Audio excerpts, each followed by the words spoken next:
دو موٹی عورتیں اکٹھی سفر کر رہی تھیں۔ ایک بولی میری روز اپنے خاوند کے ساتھ لڑائی ہوتی ہے جس کی وجہ سے میرا وزن 15 کلو کم ہو گیا۔ دوسری عورت پھر تم اپنے خاوند سے جان کیوں نہیں چھڑا لیتی؟ پہلی ابھی نہیں، ابھی مزید 15 کلو وزن کم کرنا چاہتی ہوں۔ شادی کے 14 سال پورے ہونے پر شوہر گہری سوچ میں گم تھا۔ بیوی کیا سوچ رہے ہو؟ شوہر یاد ہے تمہارے ابو نے ہمیں باغ میں پکڑ لیا تھا اور کہا تھا یا تو میری بیٹی سے شادی کر لو یا 14 سال کے لیے جیل چلے جاؤ۔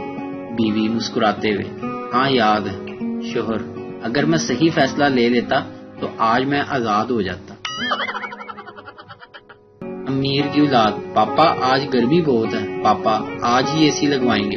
غریب کی اولاد ابا آج کتنی گرمی ہے، ابا چل باہر نکل تیری ٹینڈ کراواں۔ پاکستانی خواتین کے گوڈے بہت جلدی جواب دے جاتے ہیں، مگر زبان جواب دے دے کر بھی نہیں تھکتی۔ شوہر آج پکوڑے ٹھیک نہیں بنے۔ بیوی چپ چاپ کھا لیں، ان کو 512 لوگوں نے لائک کیا ہے اور 600 لوگوں نے ٹیسٹی لکھا ہے، آپ کے نخرے ختم نہیں ہوتے۔ ویڈیو دیکھنے کا شکریہ۔ لائک کیجیے ہمارا پیج NTV اردو اور ویڈیو پسند آئے تو ضرور شیئر کیجیے۔